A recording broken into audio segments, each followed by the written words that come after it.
GST சீர்திருத்தம் தொடர்பாக இன்று மற்றும் நாளை ஆலோசனை மேற்கொள்ளப்பட உள்ளதாக நிதியமைச்சர் நிர்மலா சீதாராமன் அறிவித்தார். வெளிப்படைத்தன்மை, கூடுதல் சலுகைகளுடன் பல்வேறு திருத்தங்கள் கொண்டுவரப்படும் என்றும் கூறினார்.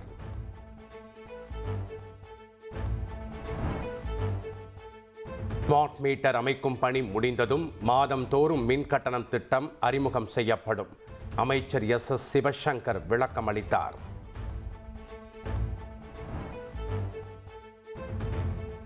இந்தியாவில் தயாரிக்கப்படும் சிறிய சிப் உலகில் மிகப்பெரிய மாற்றத்தை ஏற்படுத்தும் என பிரதமர் மோடி நம்பிக்கை தெரிவித்துள்ளார். டெல்லியில் நடந்த நிகழ்ச்சியில் இந்தியாவில் முதலாக தயாரிக்கப்பட்ட விக்ரம் 32 பிட் மைக்ரோசிப்பை பிரதமர் மோடியிடம் மத்திய அமைச்சர் அஸ்வினி வைஷ்ணவ் வழங்கினார்.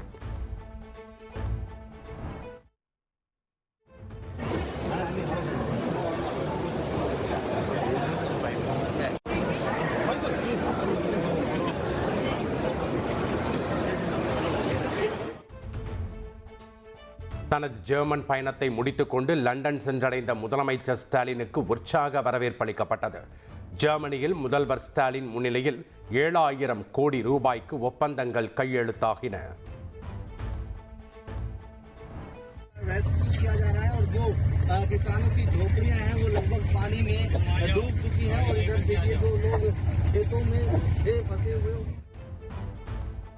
டெல்லியில் தொடர் மழையால் யமுனை ஆற்றின் கரையோர பகுதிகளை வெள்ள நீர் சூழ்ந்தது. புரோரி பகுதியில் வயல் பகுதிகளில் சிக்கிய விவசாயிகளை மீட்புக் குழுவினர் மீட்டனர்.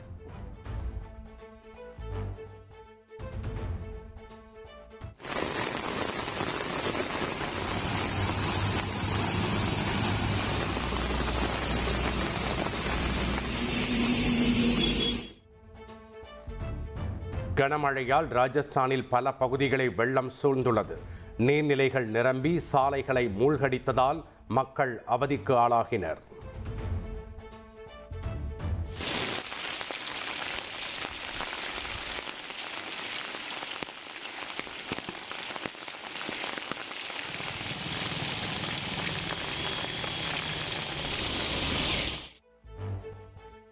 யமுனை ஆற்றில் ஏற்பட்ட வெள்ளத்தால் உத்தரப்பிரதேசத்தின் யாக்குப்பூர் பகுதி வெள்ளத்தில் தத்தளிக்கிறது.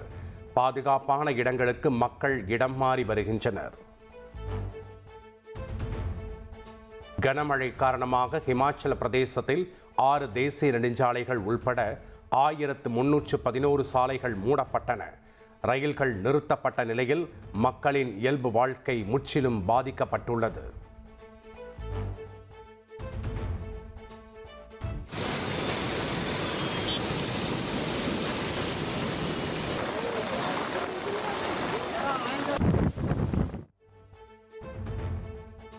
கனமழையால் ஜம்மு காஷ்மீரின் தாவி நதியில் வெள்ள நீர் கரை புரண்டு ஓடுகிறது.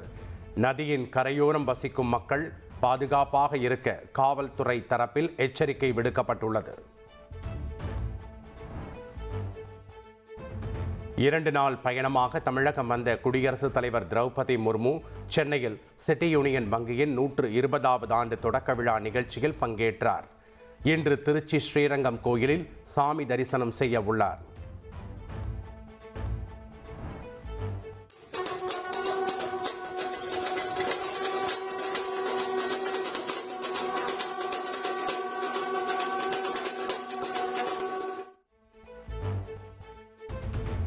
சிங்கப்பூர் பிரதமர் லாரன்ஸ் வாங் 3 நாள் அரசு முறை பயணமாக இந்தியா வந்துள்ளார். டெல்லியில் இன்று பிரதமர் மோடியை சந்திக்கும் லாரன்ஸ் வாங் இருநாட்டு உறவு, வர்த்தகம் உள்பட பல்வேறு விவகாரங்கள் குறித்து ஆலோசனை நடத்த உள்ளார். தங்க கடத்தல் வழக்கில் நடிகை ரன்யாராவிற்கு 102 கோடி ரூபாய் அபராதம் விதிக்கப்பட்டுள்ளது. அபராதம் செலுத்தாவிட்டால் சொத்து பறிமுதல் செய்யப்படலாம் என்றும் வருவாய் புலனாய்வு இயக்குநரகம் கூறியுள்ளது.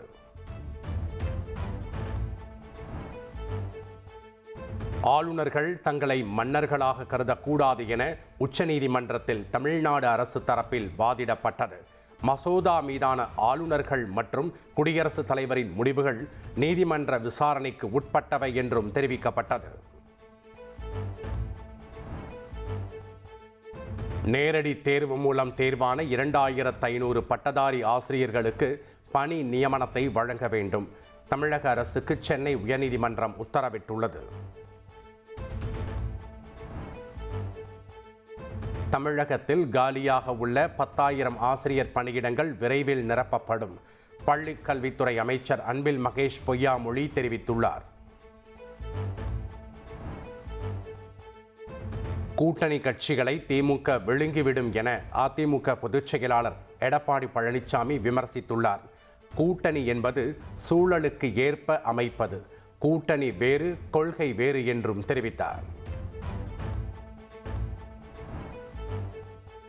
சென்னை, கோவை மாநகராட்சிகளில் ஒப்பந்தங்கள் வழங்கியதில் சுமார் 98 கோடி ரூபாய் முறைகேடு நடந்ததாக தொடரப்பட்ட வழக்கில் முன்னாள் அமைச்சர் SP வேலுமணியின் பெயர் மீண்டும் சேர்க்கப்பட்டுள்ளது. வேலுமணிக்கு எதிராக ஆதாரங்கள் சேகரித்துள்ளதாக லஞ்ச ஒழிப்புத்துறை கூறியுள்ளது. கல்வியில் தமிழகம் மற்ற மாநிலங்களை விட சிறந்த மாநிலம் என்ற பெயரை பெற்று வருவதாக முன்னாள் அமைச்சர் ராஜேந்திர பாலாஜி கூறியுள்ளார். கல்வி கற்பதில் சிரமங்களை குறைத்து தகுந்த வசதிகளை அரசு செய்து வருவதாகவும் புகழாரம் சூட்டியுள்ளார். தமிழகத்தை எடுத்துக்கொண்டால் கல்வியிலே மற்ற மாநிலங்களை விட தமிழகம் சிறந்த மாநிலம் உயர்கல்வித்துறையில் என்ற பெயரை பெற்று வருகிறது.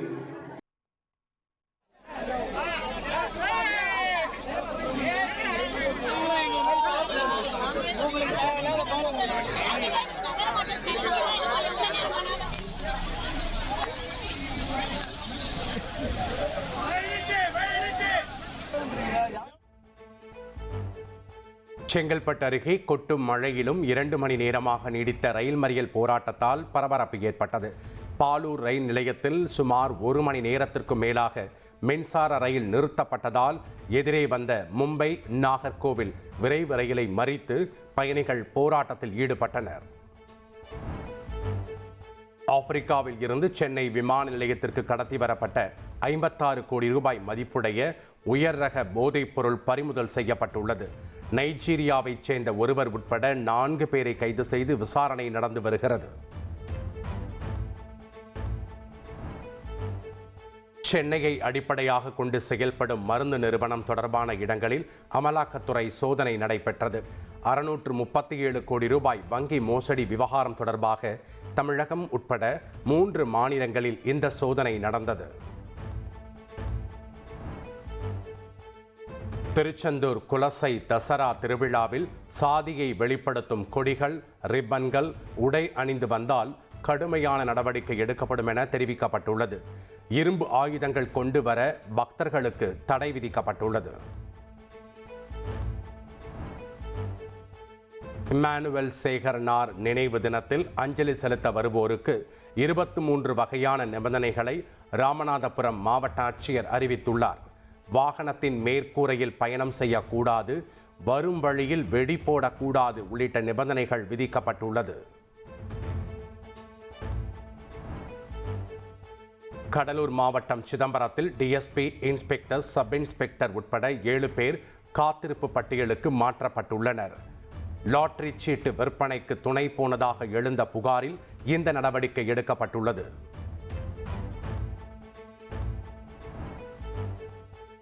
தமிழ்நாட்டில் மக்கள் நல பணியாளர்கள் 13,500 பேருக்கு மீண்டும் பணி வழங்க மறுத்த தீர்ப்பை மறு ஆய்வு செய்ய கோரிய மனு. தீர்ப்பை மறு ஆய்வு செய்ய வேண்டிய முகாந்திரம் எழவில்லை என கூறி உச்சநீதிமன்றம் தள்ளுபடி செய்தது. தெலங்கானாவில் பாரதிய ராஷ்டிரிய சமிதி கட்சியில் இருந்து கவிதா இடைநீக்கம் செய்யப்படுவதாக கட்சி தலைவர் சந்திரசேகர ராவ் அறிவித்துள்ளார். மகளை சொந்த கட்சியில் இருந்தே சந்திரசேகர் ராவ் இடைநீக்கம் செய்திருப்பதால் கட்சிக்குள் சலசலப்பு ஏற்பட்டுள்ளது.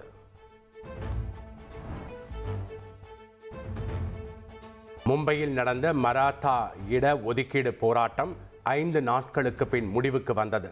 சமூக ஆர்வலர் மனோஜ் ஜாரங்கியின் பெரும்பாலான கோரிக்கைகளை ஏற்பதாக அரசு தரப்பில் உறுதியளிக்கப்பட்ட நிலையில் போராட்டம் நிறைவடைந்தது.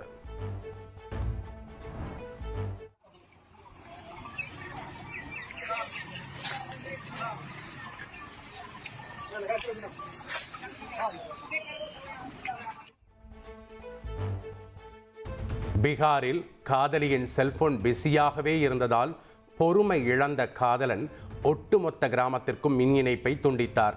மின்கம்பத்தின் மீது வயர்களை காதலன் கட் செய்த காட்சிகள் சமூக வலைதளங்களில் பரவி வருகிறது. இந்தியா ரஷ்யா இடையேயான உறவை மதிப்பதாக ரஷ்ய அதிபர் புட்டினிடம் பாகிஸ்தான் பிரதமர் ஷெபாஸ் ஷெரீப் தெரிவித்தார். அதேபோன்று பாகிஸ்தானும் வலுவான உறவை ஏற்படுத்த விரும்புவதாகவும் கூறினார்.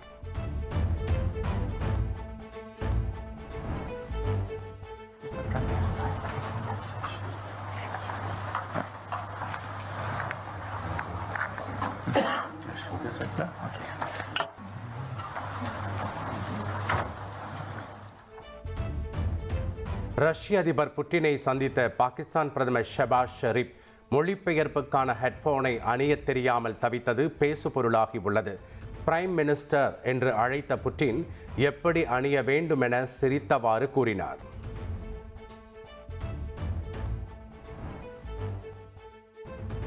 வெள்ள நீரை ஆசீர்வாதமாக பார்க்க வேண்டும் என பாகிஸ்தான் பாதுகாப்புத்துறை அமைச்சர் கவாஜா ஆசிப் பேசியது சர்ச்சையை ஏற்படுத்தியுள்ளது. கனமழையால் 800க்கும் மேற்பட்டோர் உயிரிழந்துள்ள நிலையில் வெள்ள நீரை சேமிக்க வேண்டும் என்று ஆசிப் கூறியது விமர்சனத்திற்கு உள்ளாகி உள்ளது.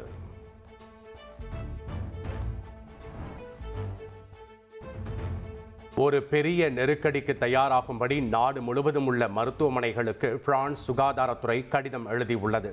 அடுத்த ஆண்டு மார்ச் மாதத்திற்குள் தினமும் ஆயிரக்கணக்கான உள்நாட்டு மற்றும் வெளிநாட்டு வீரர்களுக்கு சிகிச்சை அளிக்கும் நிலை ஏற்படலாம் எனவும் அதில் கூறப்பட்டுள்ளது. ஆப்கானிஸ்தானில் நிலநடுக்கத்தால் உயிரிழந்தோர் எண்ணிக்கை 1400 தாண்டியது. 3000க்கும் மேற்பட்டோர் படுகாயமடைந்திருப்பதால் உயிரிழப்பு எண்ணிக்கை மேலும் அதிகரிக்கும் அபாயம் ஏற்பட்டுள்ளது.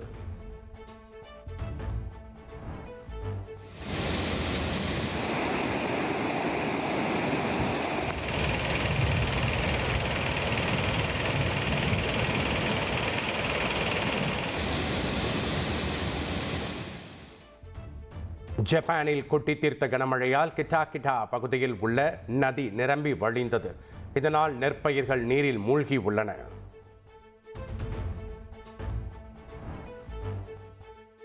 ஹவாயில் உள்ள கிளாவியா எரிமலை மீண்டும் வெடித்து சிதறியது. எரிமலையில் இருந்து பீரிட்டு நெருப்பு குழம்புகள் வெளியேறியது. லோகா படத்தில் பெங்களூரு பெண்கள் தொடர்பாக இடம்பெற்றுள்ள சர்ச்சைக்குரிய வசனம் நீக்கப்படும் என தயாரிப்பு நிறுவனம் அறிவித்துள்ளது. கர்நாடக மக்களின் உணர்வுகள் புண்பட்டிருப்பதை அறிந்தோம், இதற்கு வருத்தத்தை தெரிவித்துக் கொள்வதாகவும் தயாரிப்பு நிறுவனம் அறிக்கை வெளியிட்டுள்ளது.